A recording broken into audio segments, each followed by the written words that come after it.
So by far, the story of the next generation has to be Indian human capital resource. And I think that we have going for us in multiple ways, in terms of bringing work here, in terms of doing work over the wires, like research or R&D or BPO or whatever, GCC. Also in terms of just temporary or permanent migration to all these places that are extremely short and their populations are aging, right? Like in Australia and in Japan, in places where they would historically never look to take immigrants. Without immigrants, the economy can't function.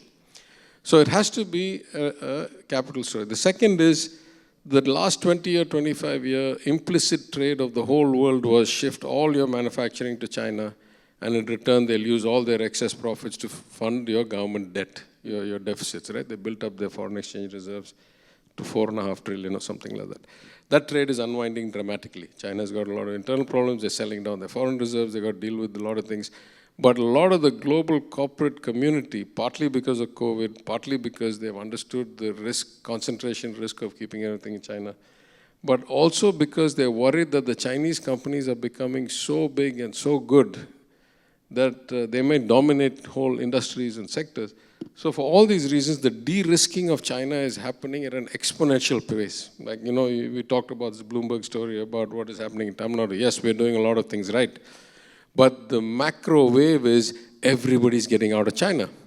And the overwhelming majority of the increase that has happened in our electronics assembly in the last 2-3 years is a function of Apple shifting iPhone production out of China and into Tamil Nadu, effectively, right? So this shift away from China is going to provide a once-in-a-generation macro-seismic opportunity for us if we can seize it in assembly, in manufacturing, in design, in engineering services, in AI, in technology, in everything that people are doing there is going to be looking for a new home.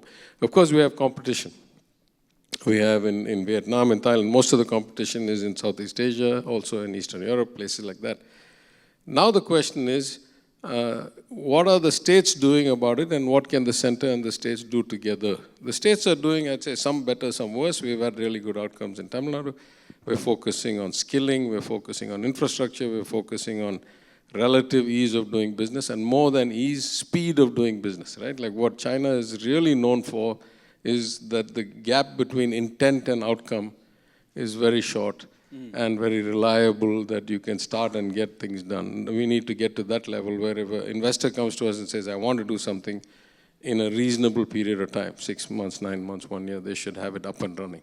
So those are the kinds of things states need to do. I'd say we're doing better than most.